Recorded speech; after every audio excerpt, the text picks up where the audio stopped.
Na semana anterior, na última exposição, nós paramos no verso 14, na segunda parte desse verso.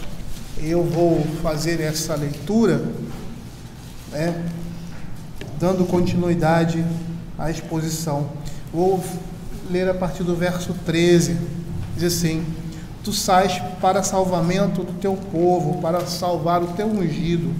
Feres o telhado da casa do perverso e lhe descobres de todo o fundamento.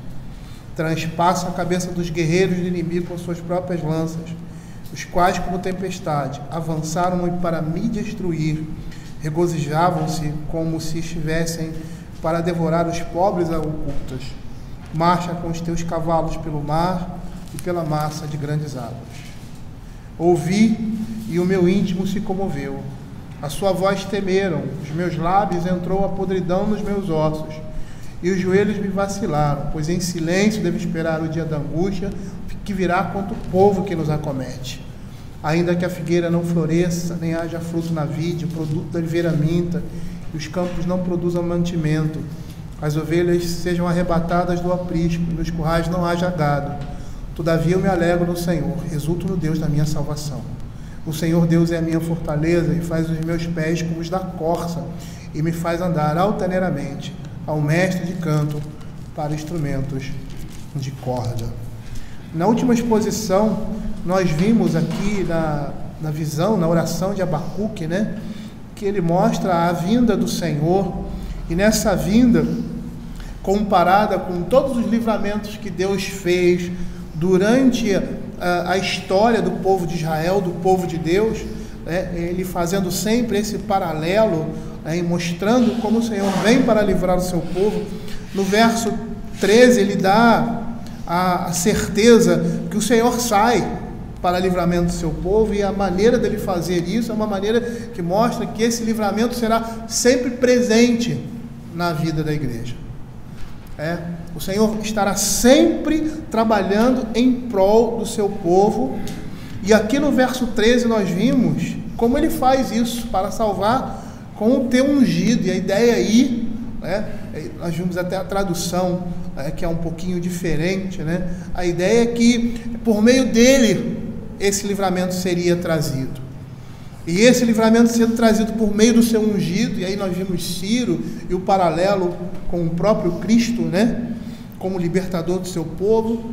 Ele fere, ele destrói completamente todos os fundamentos daqueles que se opõem, ou seja, do chefe, do cabeça dos inimigos do Senhor. E aí a gente fez aquela lembrança de lembrarmos do que a Gênesis capítulo 3, verso 15 vai nos dizer, que a serpente vai morder o calcanhar do descendente da mulher, e esse vai lhe pisar a cabeça. E nós vemos na Escritura várias vezes elementos que apresentam esse ou apontam para esse livramento.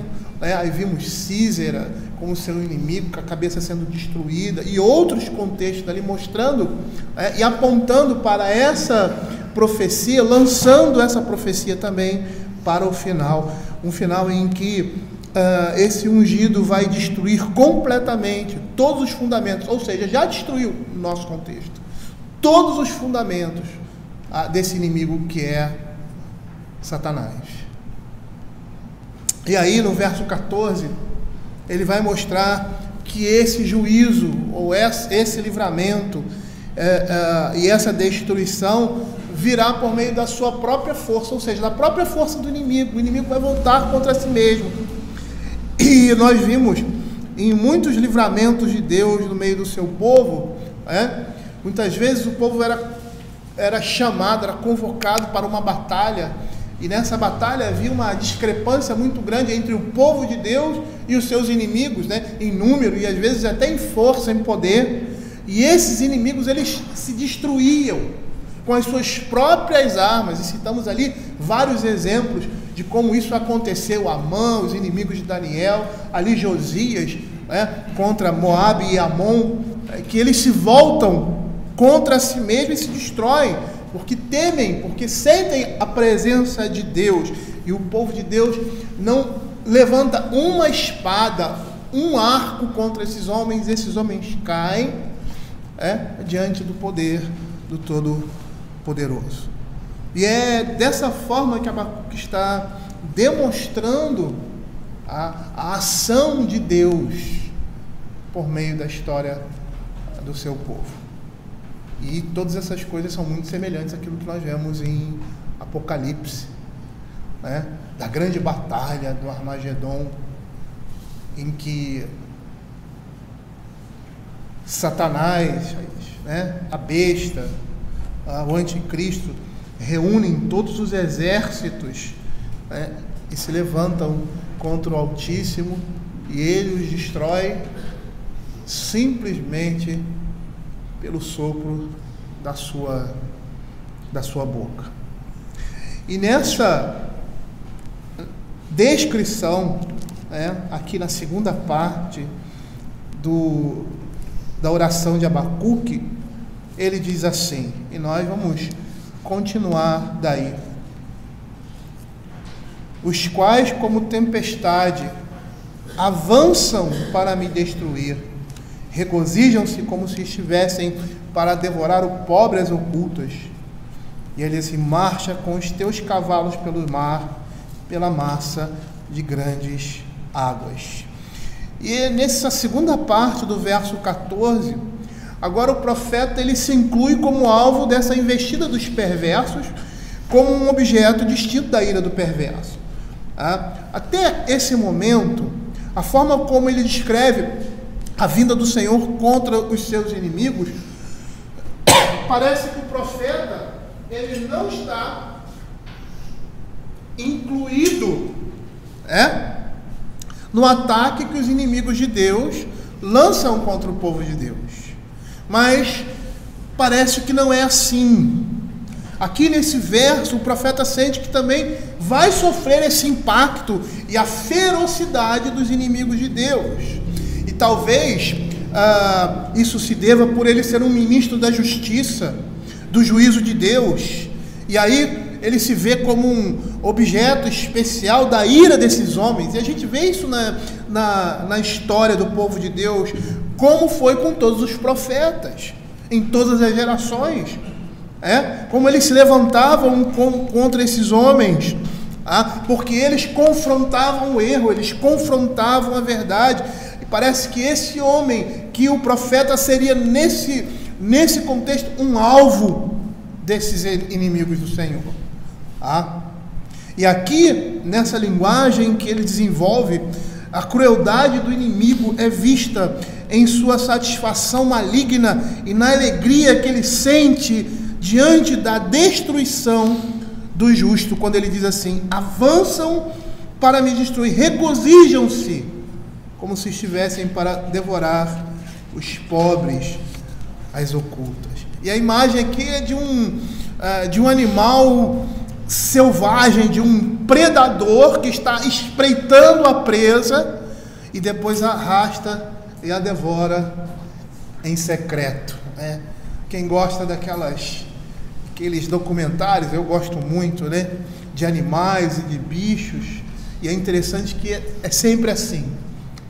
O leão e esses felinos e até os lobos, eles ficam à espreita da sua caça, e no momento oportuno eles matam essa presa e levam para um determinado lugar, fora de outros predadores, fora de outros perigos, E a gente vê muito isso, no mundo animal. Um pega a caça, mas não leva, muitas vezes ele mata por ser mais forte, essa caça, e aí outros vêm em bando e roubam a caça desse predador. E essa é a ideia de alguém que maquina, que prepara, que se lança contra e leva para um lugar tranquilo para poder devorar a sua presa. Essa é a ideia aqui. E é interessante que a ideia é do logro. É a maneira como os ímpios agem na sua impiedade e no seu pecado contra o justo, contra aquilo que é justo, contra aquilo que é reto, contra aquilo que é íntegro. E aí esses homens sem piedade atacam as suas vítimas. É interessante nós percebermos aqui uma oposição, né? De um lado, a destruição que sobrevém, e do outro lado, sobre eles, o seu afã em destruir, em aniquilar o justo. E aí, Abacuque termina essa sua oração, e aí nós temos o final dela, a conclusão dela, né, que seria a resposta de Abacuque diante de todas essas coisas, né, quando ele fala assim: marcha com os teus cavalos pelo mar, pela massa de grandes águas. Ele anteriormente já tinha dito, e já demonstrava como o Senhor vinha para salvar o seu povo, e que isso aconteceria com eles, e que eles deveriam esperar esse momento. E é interessante porque Abacuque fala num contexto em que Israel deveria esperar o momento da sua redenção, antes mesmo de passarem pelo juízo da mão do Senhor. E aqui ele se refere no verso 15, ele incita o povo mais uma vez, aqueles que iriam ouvir essa oração, queriam cantar essa oração, encoraja o povo a recordar a grande salvação de Deus, providenciada por ele no passado, das mãos dos seus opressores. Essa linguagem aqui é uma linguagem que ele está desdenhando dos seus inimigos, e o Senhor trilha os mares com seus cavalos. Isso é uma menção, mais uma vez, ao Egito. A libertação ali no Mar Vermelho, e assim ele descreve a salvação do seu povo naquela situação, numa alusão evidente desse livramento do Senhor, confirmando mais uma vez esse livramento do Senhor. E como um humilde pregador, ele observa que a única maneira de cruzar essa situação, ou seja, tempos difíceis, é procurar lugares firmes. E ao procurar esses lugares firmes, nós devemos olhar para o passado, olhar para a promessa de Deus. Ele ainda não estava passando por isso, e o Senhor já estava mostrando para ele que naqueles momentos em que o povo de Deus iria sofrer, iria passar por juízo, tanto o remanescente fiel, quanto aqueles que estavam se desviando do caminho do Senhor, mas eram um povo de Deus, que eles deveriam, nesses momentos de crise, de dificuldade, pisar em lugares firmes. E um lugar firme para ser pisado é lembrar de quem é Deus, de quem é o nosso Deus, e que Ele trabalha para a salvação do seu povo, que a sua disciplina é reparativa, é santificadora na vida daqueles que se submetem a essa disciplina. E aí eu me lembro da leitura que nós fizemos, eu não sei como é que está o pessoal da Zona Oeste, né? Mas o capítulo 3, no lugar o pântano do desânimo, é 3, né? Capítulo 3, quando o cristão cai, e ali mostrando aquele período da conversão de um homem, e aí chega, eu acho que é o evangelista que chega, o Auxílio, e diz para ele assim: por que você não pisou nos lugares firmes? E ele, naquele momento de turbulência, ele não consegue ver. Perceba que é isso aqui que Abacuque está querendo mostrar, antes mesmo do povo passar por aquela dificuldade, ver o livramento de Deus, pisar em lugares firmes. E esse pisar em lugares firmes ali no contexto de Jambanian, do peregrino, era se sustentar nas promessas de perdão do Senhor. E aí ele pergunta assim: você não viu isso? E aí ele parece que responde que não viu, ouviu e não deu muita atenção àquilo. E por causa disso, estava afundando o seu próprio pecado. É a mesma situação aqui. Abacuque quer que nesses momentos que a igreja passa por dificuldade, ela esteja se sustentando nas promessas de Deus, na certeza do livramento de Deus.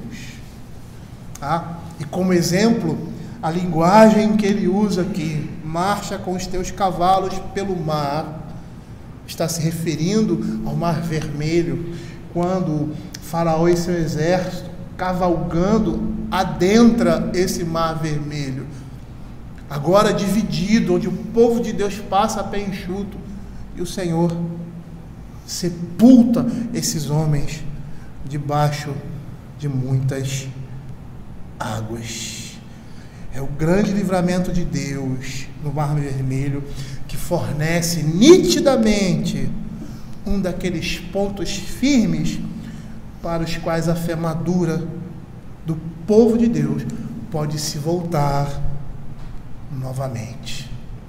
E aí, nesses versos de 3 a 15 do capítulo 3, o profeta descreve o Salvador vindo com toda a sua glória e concluindo disso tudo que a fé que dá vida deve olhar para a gloriosa chegada do grande Deus e Salvador, pois ele virá e vai devastar todos os seus inimigos. Entretanto, nesse período, nesse ínterim, o juízo deve começar pela casa de Deus. E nesses versos finais, o profeta resolve sua luta pela confiança triunfante naquele que vem sem demora para salvar o seu povo.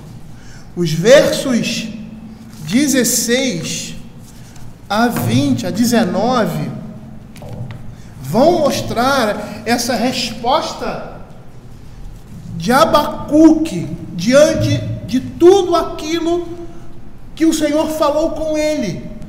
Lembram lá no primeiro capítulo, lá no verso 2, quando ele diz assim: Senhor, até quando? E uma das minhas orações para o nosso país, Senhor, até quando essas coisas vão continuar acontecendo? Até quando? A gente está vendo o que está acontecendo no nosso país, de podridão, de injustiça, que são ímpios.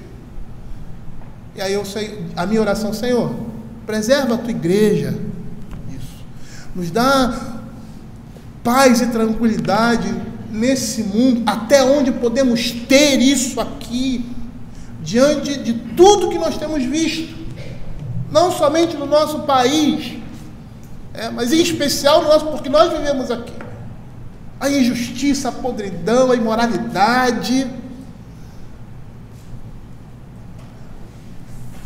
E se olhar para o livro de Abacuque, se Deus agiu assim com o seu povo, o que vai acontecer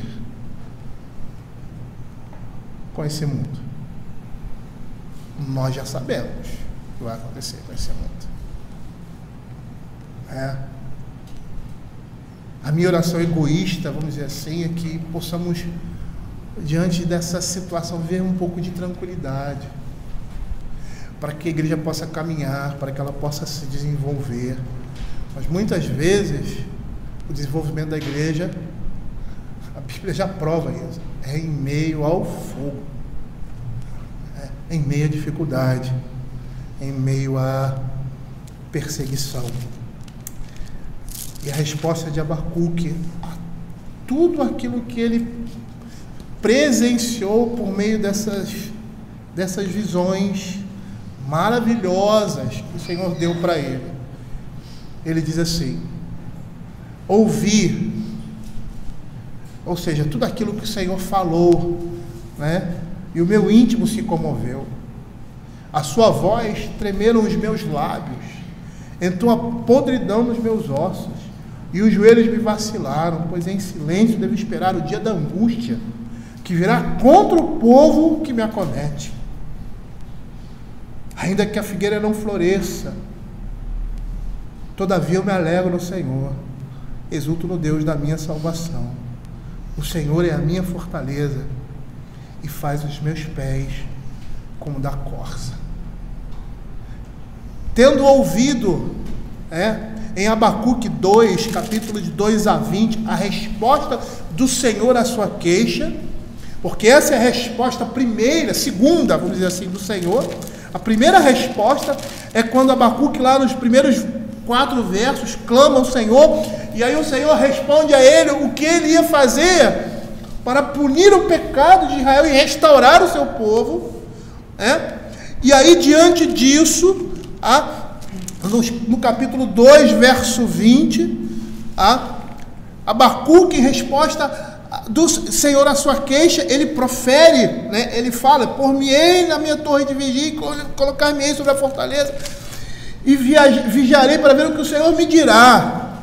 E tendo tido a visão do Senhor, chegando mais e mais perto em sua vinda, aqui no capítulo 3, para intervir e destruir o perverso e salvar o justo, o profeta agora, diante desses 2 juízos que Deus demonstra, do juízo de Deus sobre o seu povo e do juízo de Deus sobre o povo que queria cometer aquele mal sobre ele vai registrar as suas reações, e esse intercâmbio fabuloso apresentado agora em Abacuque capítulo 3, verso 16 a 19.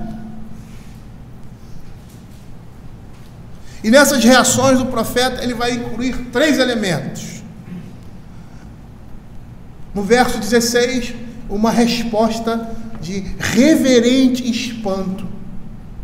O verso 17, um reconhecimento de perda iminente. E no verso 18 e 19, uma resolução jubilosa de confiança. E aí ele diz assim: ouvi e o meu íntimo se comoveu. É interessante nós percebermos aqui no livro de Abacuque, como já falamos anteriormente, esse esquema de diálogo, que vai percorrer todo o livro até o final. Aqui nós estamos vendo a observação do profeta que ouviu a resposta do Senhor à sua queixa, e ecoa aqui, como também no início do capítulo, esse choque, esse choque da realidade em que ele iria vivenciar, tanto do juízo sobre o povo de Deus, quanto também a libertação do povo de Deus sobre esse juízo. E agora, diante de tudo isso, ele emudece e não consegue dar qualquer resposta ao Senhor. Diferente do que ele fez anteriormente, no capítulo, por exemplo, 1 do verso 2, até quando, Senhor, clamarei eu? E aí no verso 12, ele responde mais uma vez o Senhor, fazendo como que uma queixa: não és tu desde a eternidade, ó Senhor, puseste aquele povo para disciplinar o teu povo. Mas agora ele se cala.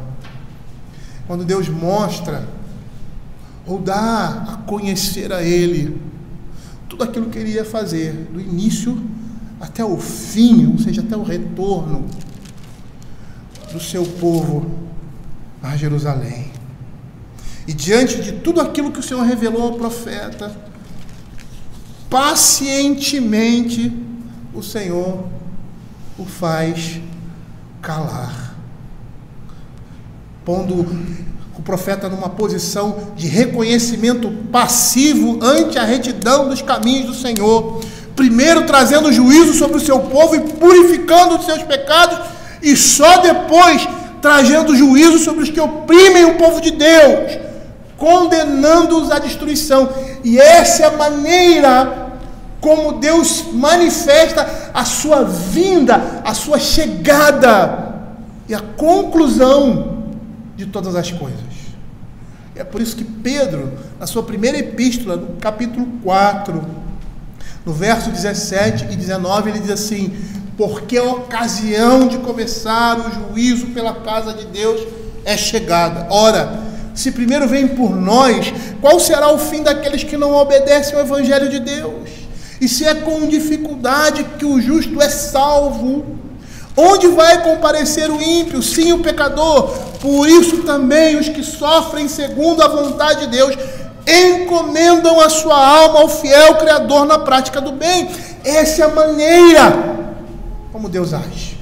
Essa é a maneira como Deus vem manifestando a sua libertação e o seu livramento, a redenção do seu povo na história. Primeiro, ele arruma a sua casa. E por que ele faz isso? Ele faz para que o seu povo não seja destruído com os ímpios. É interessante porque é isso que o apóstolo Paulo fala claramente ali na igreja de Corinto, quando eles estão sendo disciplinados pelo Senhor, porque eles estavam abusando de um sacramento, tornando aquele sacramento vil diante do Senhor. E aí ele diz: olha, essas coisas estão acontecendo, as pessoas estão morrendo na igreja, estão ficando doentes, né? Porque o Senhor está julgando o seu povo. Porque se vocês julgassem a vocês mesmos, ou seja, se no meio de vocês detivessem, vocês disciplinassem o erro, não havia necessidade dessas coisas. Mas porque essas coisas não estão acontecendo no meio do meu povo, eu preciso pesar a mão sobre eles. Para quê? Para que eles não sejam destruídos com os ímpios. É como se Paulo estivesse dizendo assim: nós somos julgados nesse mundo para não sermos julgados no mundo por vir. E esse julgamento significa disciplina na vida da igreja. E todos nós precisamos dessa disciplina. Calvino, quando escreve sobre a vida cristã, acho que é no capítulo, volume 4 das Institutas, ele diz que todo crente precisa de uma disciplina. Alguns mais, outros menos, mas todos precisam. E aí ele cita algumas coisas na vida dos crentes, como esposas que deveriam ser bênção, mas são maldição na vida dos seus esposos, filhos que deveriam ser bênçãos, mas são maldição na vida dos seus pais.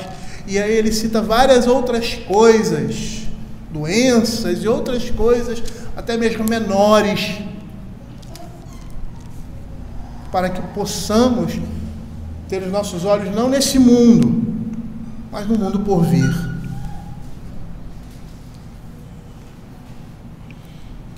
E aí, voltando ao texto aqui, anteriormente, o profeta havia se preparado para a resposta do Senhor à sua queixa.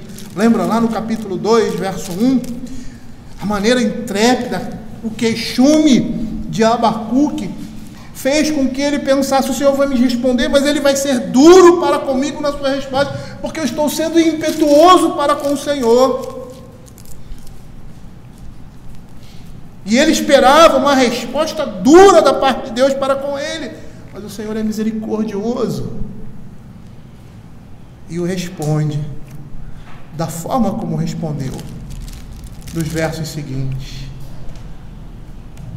Agora, porém, ele está sem voz.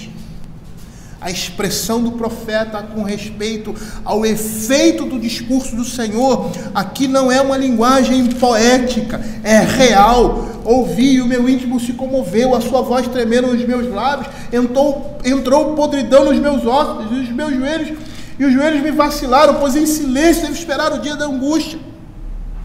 A expressão do profeta é essa mesma. Ele está comovido, ele está descrevendo a sua experiência física, emocional, real, que sofrera quando o peso total do significado dessa visão do juízo de Deus sobreveio sobre ele.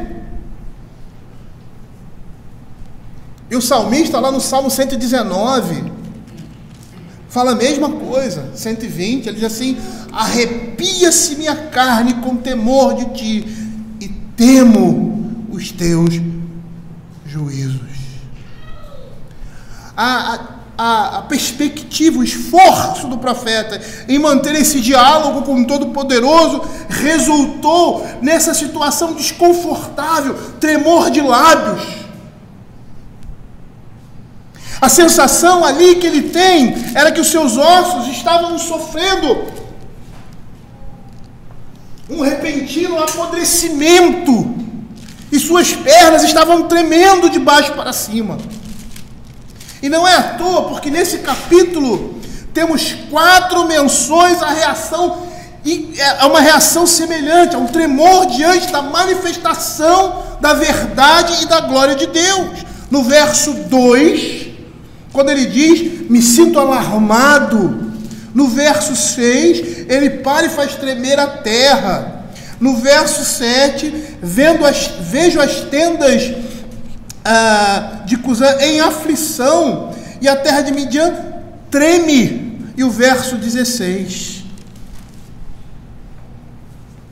E aí a gente percebe que todos os profetas na Escritura sempre perderam o chão, às vezes literalmente, diante das visões acerca do juízo e das revelações do Senhor. Eu poderia dar alguns exemplos aqui, como o próprio Daniel,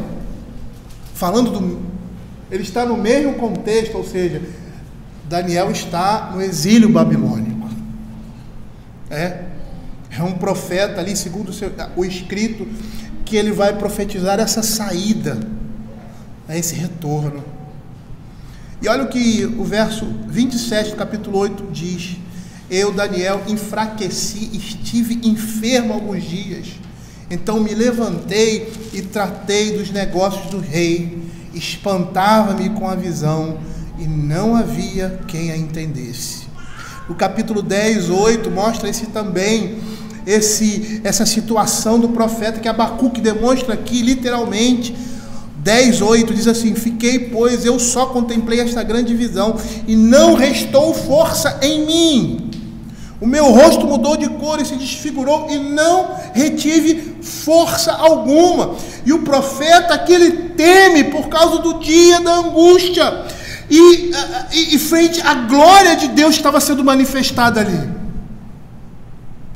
Ele treme literalmente. E aí nós vemos na Escritura como isso é recorrente. Os homens tremendo diante da revelação de Deus, diante da sua verdade, diante do seu juízo. Lá em Êxodo capítulo 15, verso 14. Durante o êxodo, as nações ouviram e estremeceram ante os relatos dos poderosos feitos de Deus. Diz assim: ora, os príncipes de Edom se perturbaram, dos poderosos de Moabe se apodera temor, esmoreceram todos os habitantes de Canaã.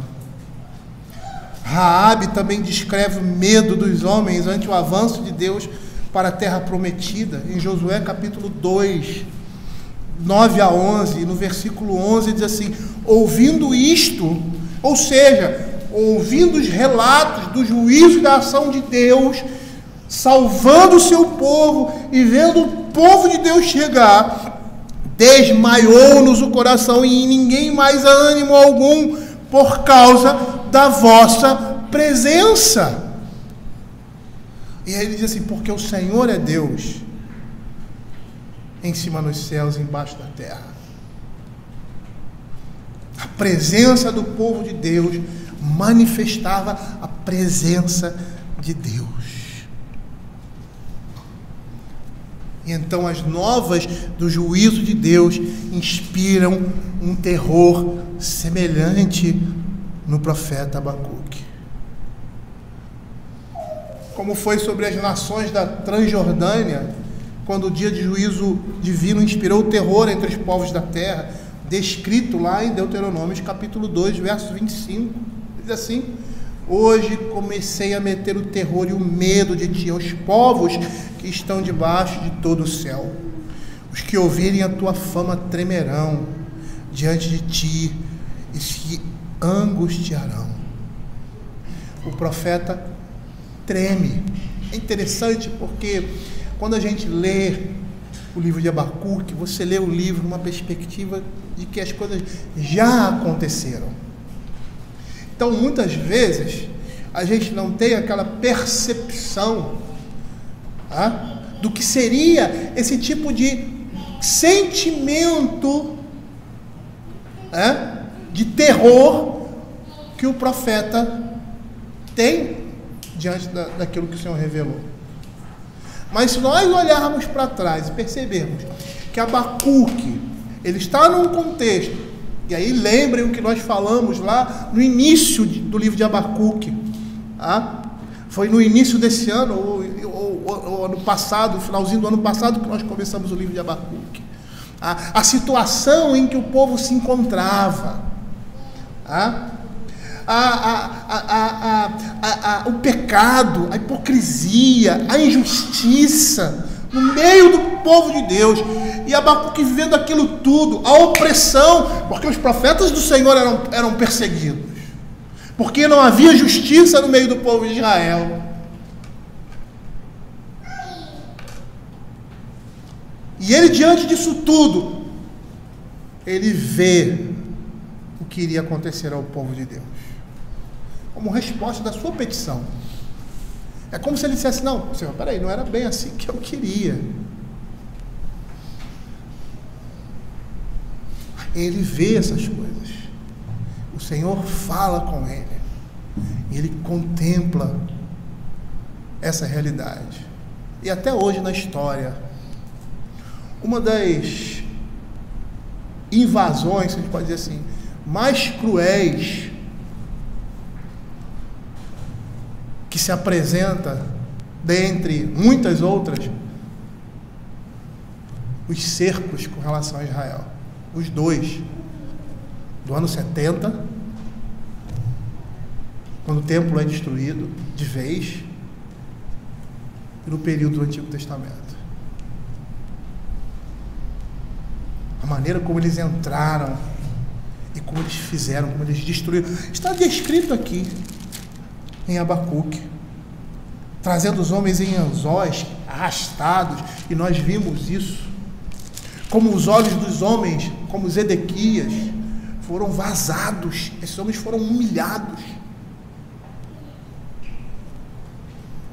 Você vê ali o texto que nós acabamos de ler de Samuel, o que eles fizeram com Saul, porque essas coisas não eram feitas dessa forma. Muitas vezes, quando as grandes batalhas, os grandes conflitos aconteciam e os reis morriam em batalha, esses homens eram tratados com dignidade, eles eram devolvidos ao seu povo para que eles chorassem os seus mortos, para que eles prestassem as honras fúnebres, que eram coisas essenciais e importantes no mundo pagão, porque senão, na mentalidade deles, esses homens iriam ficar vagando e sofrendo no mundo dos vivos. Essa ideia de fantasma vem daí.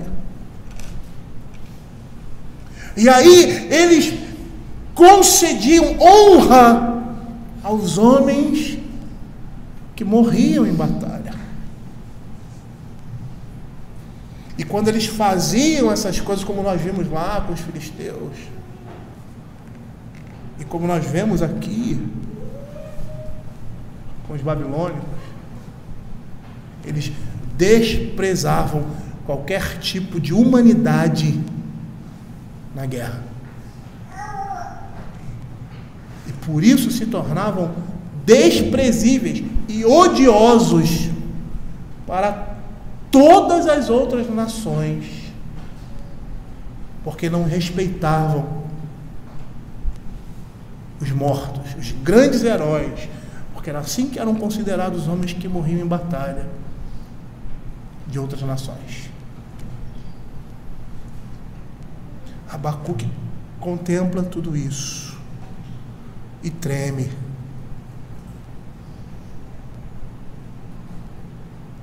Agora, o próprio povo de Deus deve tremer diante do juízo de Deus, que chega para eles. Isso me faz lembrar, mais uma vez, porque já citei isso várias vezes no decorrer dessa pregação de Abacuque, Provérbios capítulo 3, verso 11 e 12. Abram aí.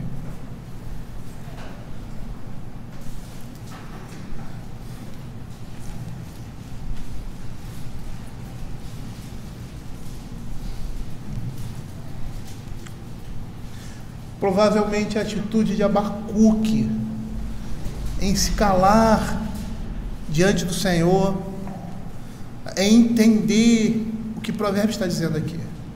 Filho meu, não rejeites a disciplina do Senhor, nem te enfades da tua repreensão, porque o Senhor repreende a quem ama, assim como o pai ao filho a quem quer bem. E aí lembram o que esse texto nos diz? Vocês lembram? Eu já falei isso várias vezes também, recorrentemente. O filho ali, a ideia de que o filho não ouviu os conselhos do Senhor por meio do seu pai, e por causa do seu pecado, precisou ser disciplinado conforme a sua necessidade. A mão de Deus estava pesando muito sobre ele, ao ponto de ele querer abandonar de vez a repreensão. E como é que alguém abandona a repreensão?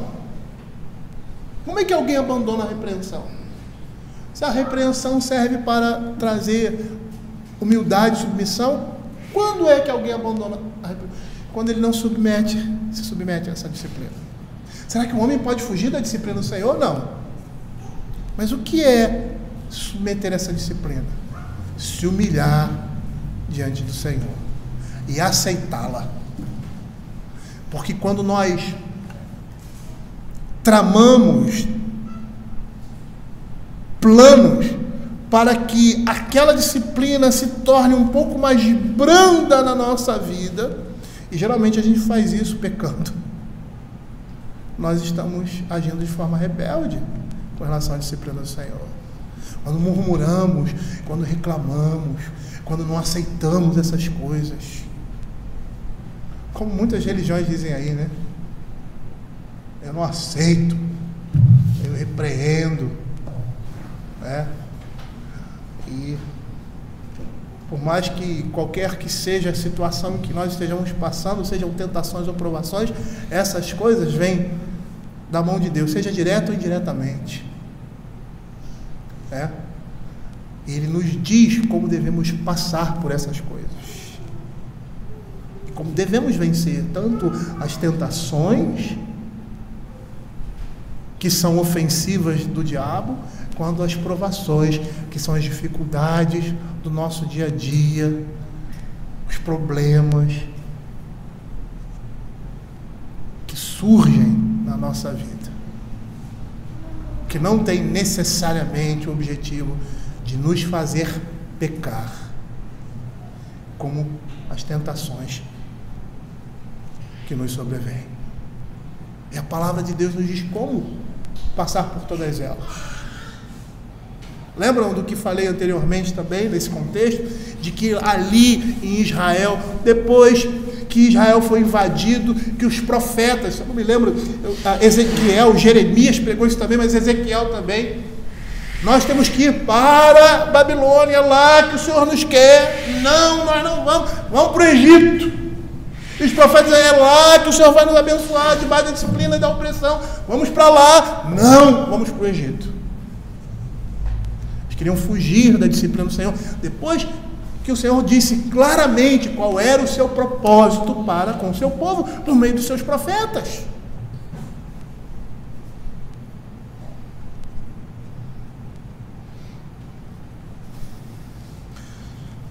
E aí, por causa dessa mão pesada, nós precisamos ser lembrados de uma verdade evidente nas nossas vidas, que a disciplina é um ato de amor.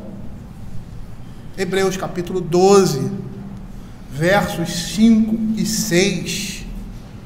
Filho meu, não menosprezes a correção que vem do Senhor, nem desmaies quando por eles é reprovado, porque o Senhor corrige a quem ama e açoita a todo filho a quem recebe. Ora, na vossa luta contra o pecado, diz o escritor de Hebreus, não tendes resistido até o sangue. E as coisas estavam ruins, muito ruins, para a igreja naquele momento. E eles estavam passando por uma disciplina, aquela perseguição que estava sendo impressa sobre o povo de Deus, ali sobre os hebreus. A palavra de Deus diz que é disciplina, eles estavam sendo disciplinados pelo Senhor. e não sabemos ao certo, não parece que essa disciplina seja por causa necessariamente de pecado, porque nem toda disciplina é por causa do pecado, mas é para prevenir muitas vezes a intenção pecaminosa das nossas disposições. Como você em casa, que dá horário para o seu filho comer, ver televisão, estudar. Por que você faz isso? Você é mau. Eu odeio meu filho. Não, porque existe ordem na vida. E que desde pequeno eles precisam saber que existem horários, que existem prioridades. E porque se eles não aprenderem isso dentro de casa, eles vão sair de casa e vão viver uma vida desregrada, tanto social quanto moral. Porque essas coisas práticas do nosso dia também previnem de uma moralidade, ou de uma falsa moralidade, ou da imoralidade no coração de um homem. São instrumentos. Eu sei que eu não posso comer agora, não é hora, a hora é tal, então eu vou esperar. Eu estou com fome, eu vou esperar.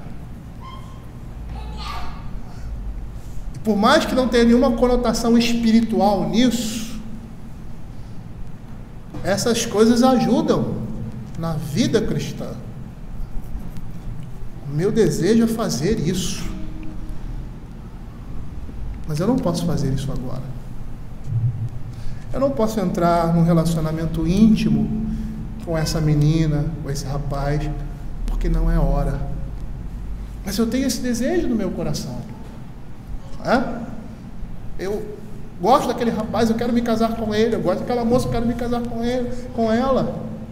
Eu tenho sentimentos de amor para com ela, mas esses sentimentos, como diz Cantares, não desperte o amor até que ele o queira, ou seja, há uma hora correta, apropriada para isso. E essas coisas nos ajudam, lógico que não sozinhas, pela instrução da palavra, pelo entendimento que essas coisas significam, sendo reforçados em casa por determinadas coisas pequenas que temos perdido hoje. Essas coisas são disciplina. E da mesma forma que existe essa disciplina, o Senhor também nos disciplina. Paulo foi disciplinado por Deus para não extrapolar o quê? A sua condição. Ele não achar que ele era alguma coisa. Está muito claro ali em 2 Coríntios capítulo 12. Foi-me posto um espinho na carne, mensageiro de Satanás, para me esbofetear, para me humilhar. E eu pedi, clamei ao Senhor 3 vezes, porque nós não sabemos. Nós não somos Deus, nós não sabemos quando as coisas acontecem, porque muitas vezes elas acontecem. Às vezes nós sabemos, às vezes não. Então vamos clamar ao Senhor, vamos pedir ao Senhor, porque Ele é o Senhor das nossas vidas. E aí o Senhor vai nos mostrar o propósito daquilo. Foi o que aconteceu com Paulo. E o Senhor disse para ele: a minha graça te basta. E Paulo entendeu que isso foi por causa das grandes revelações que ele recebeu, a tarefa grandiosa que tinha sobre as mãos dele. E era muito fácil ele olhar para si e fazer como Satanás fez, se ensoberbecer. Por isso Paulo ficou com aquele mal em sua vida, para constantemente ser lembrado da graça e da misericórdia de Deus e de quem ele realmente era. Olha o Salmo 94, verso 12 e 13, que a palavra de Deus diz: bem-aventurado o homem, Senhor, a quem tu repreendes, a quem ensinas a tua lei, para lhe dares descanso nos dias maus até que se abra a cova para o ímpio. Eu me lembro de um texto de Davi, acho que Salmo 119. Foi-me bom ter passado pela aflição, para que aprendesse os teus decretos. A quem tu repreendes, e aí ele explica quem é esse que ele repreende. Aquele que ele ensina a sua lei. E o instrumento que o Senhor usa é a sua repreensão. E olha o que ele diz: ouvi-me e o meu íntimo me comoveu, a sua voz tremeram os meus lábios, entrou podridão nos meus ossos e os joelhos me vacilaram, pois em silêncio devo esperar o dia da angústia que virá contra o povo que nos acomete.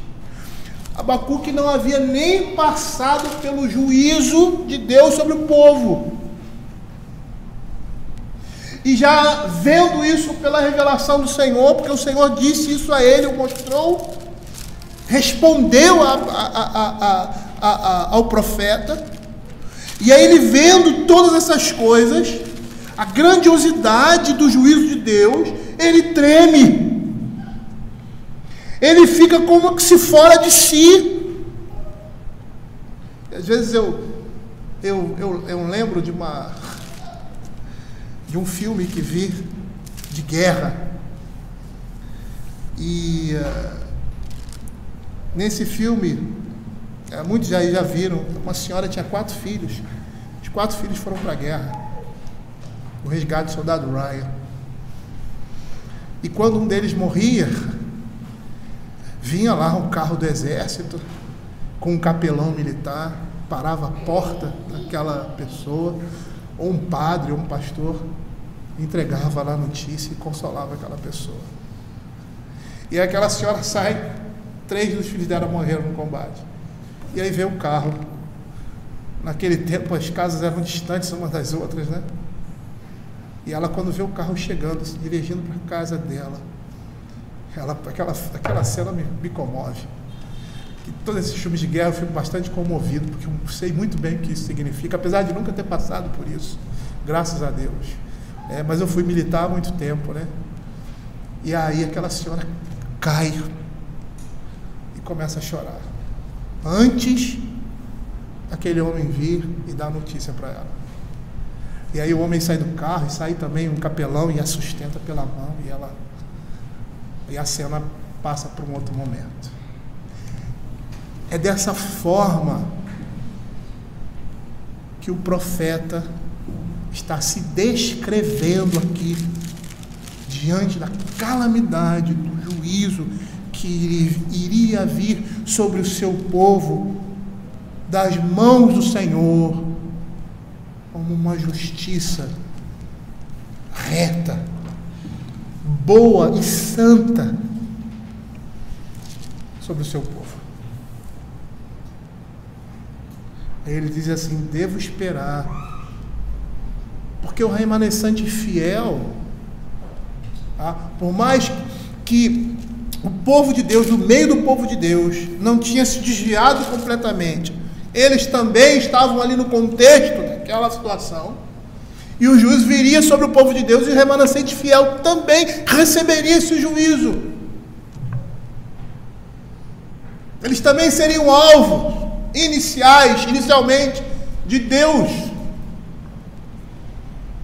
E por mais que fossem um remanescente fiel, eles não eram mais justos que ninguém, mas o Senhor ia guardá-los. E o profeta sente, e ele disse: eu vou esperar em silêncio. E esse verso explica porque o profeta ficou tão perturbado com essa vida do Senhor, por causa da terrível devastação que viria sobre o próprio povo de Deus, antes da plena promessa, de posse das promessas.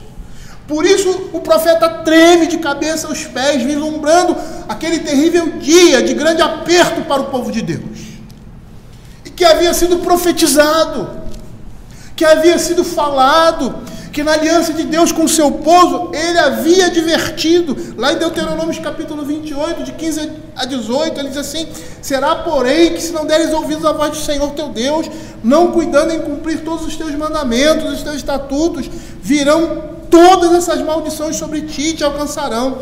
Lá no verso 49 a 52, o Senhor levantará contra ti uma nação de longe, isso é, em Josué. Da extremidade da terra virá com o voo impetuoso da águia, nação cuja língua não entenderás, nação feroz de rosto, que não respeitará o velho, nem se apiedará do moço, comerá do fruto dos teus animais, o fruto da tua terra, até que seja destruído, e não te deixará cereal, mosto, azeite, nem as crias das suas vacas, nem das tuas ovelhas, até que te haja consumido. Sitiar-te-á em todas as tuas cidades, até que venham a cair em toda a tua terra os altos e fortes muros em que confiavas, e te sitiará em todas as tuas cidades, em toda a terra que o Senhor teu Deus te deu. Essas maldições são decorrentes do pacto. Mas lembrem, esse povo é o povo de Deus, e apesar do pecado do seu povo, ele não vai abandonar a sua descendência. Todas essas coisas estavam previstas. E Abacuque sabia disso. E todos aqueles crentes deveriam saber disso também. Lá em 2 Samuel, capítulo 7, verso 14 e 15, falando da descendência de Davi, ele diz assim: eu lhe serei por pai e ele me será por filho. Se vier a transgredir, castigá-lo-ei com varas de homens e com açoites de filhos dos homens, mas a minha misericórdia não se apartará dele.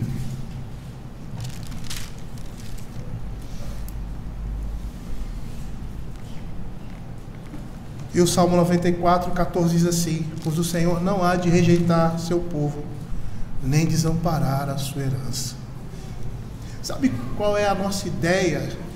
A ideia desse mundo é que nós, apesar de termos esse sentimento religioso, sabemos da ira de Deus, nós não merecemos ser punidos.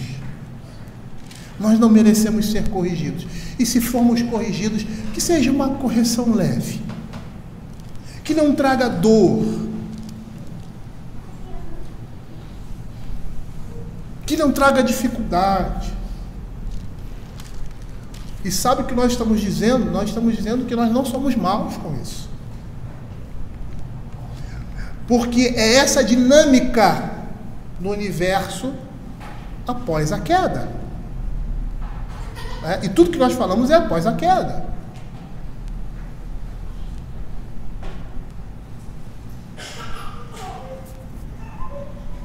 A primeira vez que eu chorei, não vou dizer que copiosamente, mas caiu algumas lágrimas,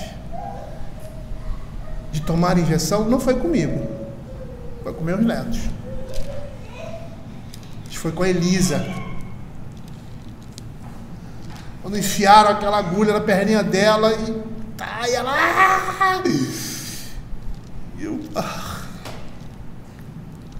deu aquela dor. E aí você...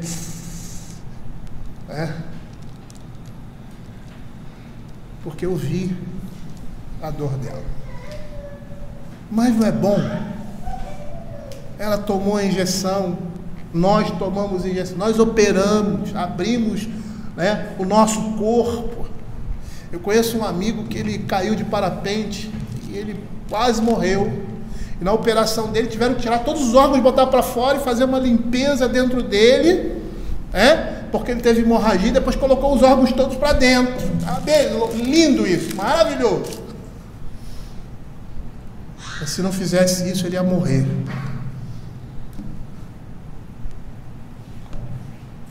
Às vezes nós achamos que nós não merecemos passar por determinadas coisas. E não conseguimos ver como somos maus e como Deus é bom por não nos deixar nessa condição e ter que pesar a mão dele sobre nós, para que sejamos salvos. O profeta aqui, ele está aborrecido porque não pode fazer nada para deter a tragédia inevitável que virá, sendo Israel invadido pelas forças punitivas babilônicas. E aí ele deve esperar em silêncio pelo dia da adversidade, pelo ataque dos exércitos inimigos. E a ideia dessa espera em silêncio é aquela ideia oposta quando sabemos que vamos ser corrigidos e nos apavoramos de forma que murmuramos e ficamos instáveis por causa da disciplina. A ideia aqui de ser uma espera submissa, de alguém que não se debate por causa de disciplina. E um exemplo disso é a disciplina em casa. Esse é um exemplo caseiro. De alguém que não entendeu o que significa disciplina, qual é o seu propósito. E aí, ele vai chorando para o quarto, se esperneando, né, os nossos filhos, porque não querem ser disciplinados, não querem ser corrigidos.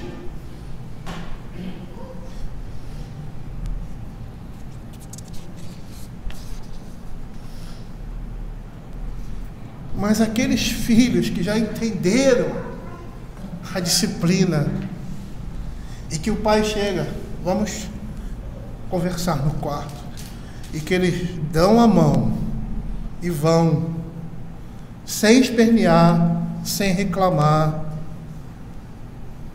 chorando muitas vezes, não revoltado com a disciplina, se debatendo, mas triste pelo pecado e pelo que ele vai ter que passar por causa dele.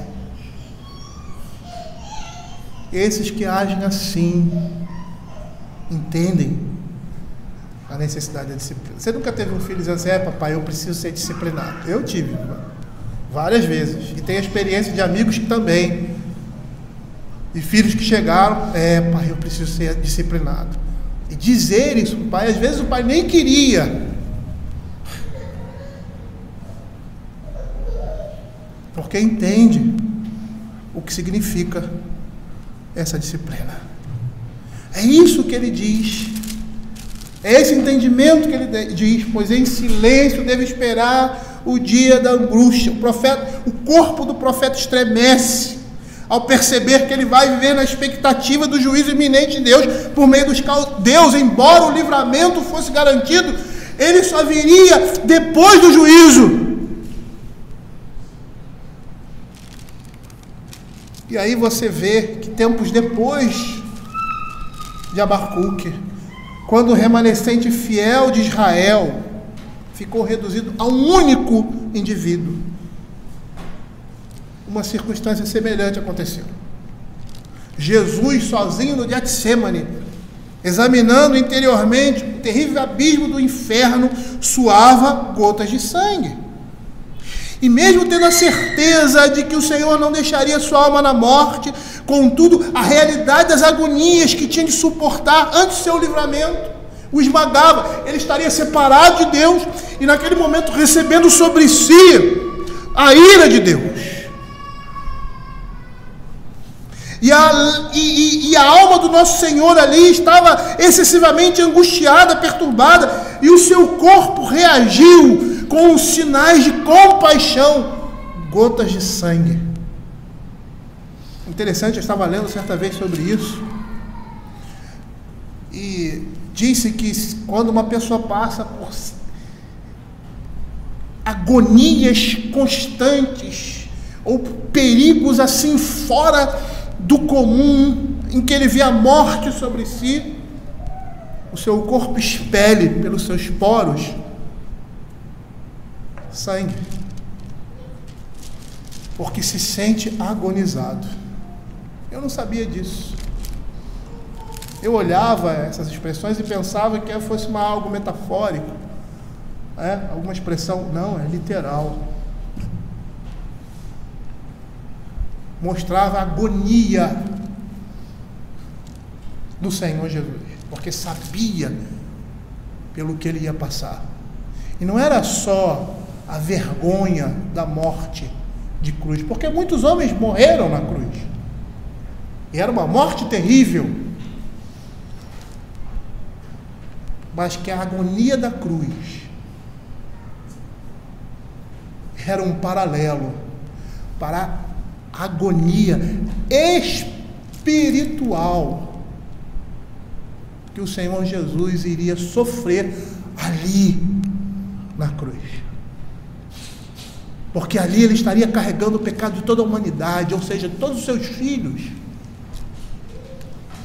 E ali ele sentiria o peso do inferno, o peso da condenação de Deus, porque Deus iria justificar nele, a ira de Deus cairia sobre ele. E o Salmo diz: angústias do inferno se apoderaram de mim. E muito mais da dor física que ele sentia, ele estava ali sobre si, recebendo o juízo de Deus sobre o pecado de todos nós. Nós não sabemos mensurar o que Cristo passou na cruz.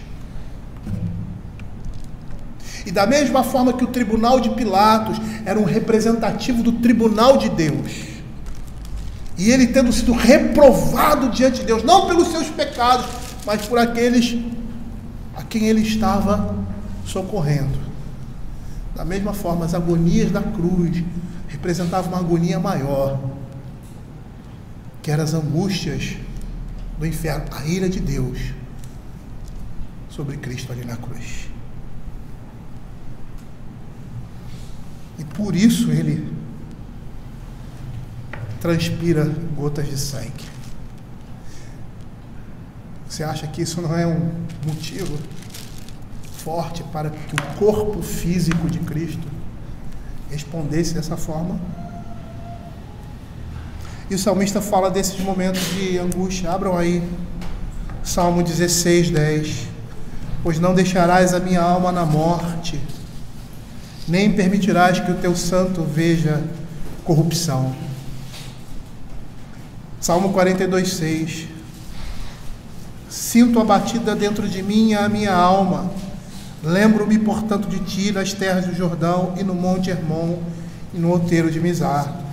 E os versos 11 e o capítulo 43, 5 vão dizer a mesma coisa. Porque estás abatido, a minha alma, porque te perturbas dentro em mim.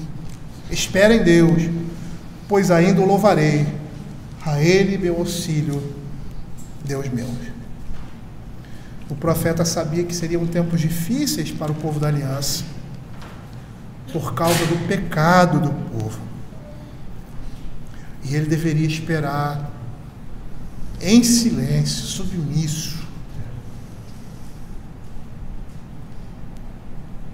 nesse momento. E é interessante porque eu vou citar isso mais à frente, mas a atitude de Abacuque é uma atitude completamente diferente do povo de Deus no deserto. Completamente diferente. E eu gostaria de terminar abrindo Jeremias capítulo 25, verso de 9 a 11. Jeremias foi um profeta que foi contemporâneo de Abacuque. Começou a pregar antes, Jeremias 25, de 9 a 11. Começou a pregar antes, ali no ministério de Josias, tá? E parece que ele vai um pouco depois de Abacuque. E olha o que ele diz.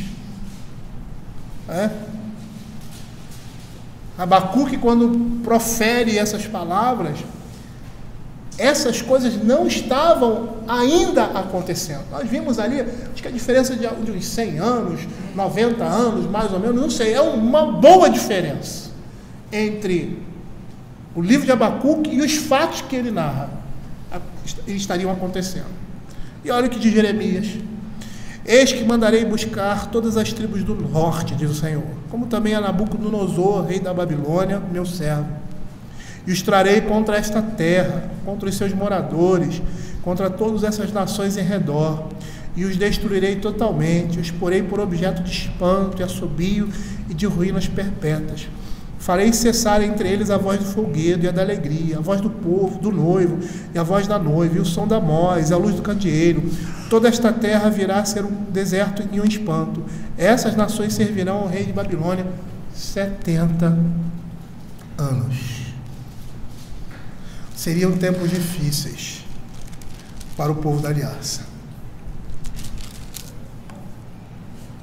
E Abacuque deveria esperar isso em silêncio, submisso à vontade do Senhor. E a partir de agora, você vê uma declaração, uma das declarações de fé mais lindas que a Escritura nos mostra. Quando ele diz assim: ainda que a figueira não floresça, não haja fruto na vide, o produto da oliveira minta, os campos não produzam mantimento, as ovelhas sejam arrebatadas do aprisco, e nos currais não haja gado. Todavia, quando ele fala todavia, é porque essas coisas deveriam produzir o quê? Tristeza, rancor, desespero. Todavia eu me alegro no Senhor, exulto no Deus da minha salvação. O Senhor Deus é a minha fortaleza e faz os meus pés como os da corça e me faz andar altaneiramente. Lembra que lá no capítulo 2 de Abacuque, no verso 4, o Senhor respondendo a queixa de Abacuque, a indagação de Abacuque, quando ele diz assim: o Senhor vai trazer juízos de um povo mais ímpio do que o teu povo, de um povo pior do que o teu povo, que age dessa forma. E aí a resposta do Senhor é: eis o soberbo, se referindo a esses inimigos do Senhor. Sua alma não é reta nele, mas o justo viverá pela fé. E é isso que Abacuque demonstra aqui, a partir do verso 17. E é o que nós veremos na próxima exposição, no próximo domingo. Vamos orar.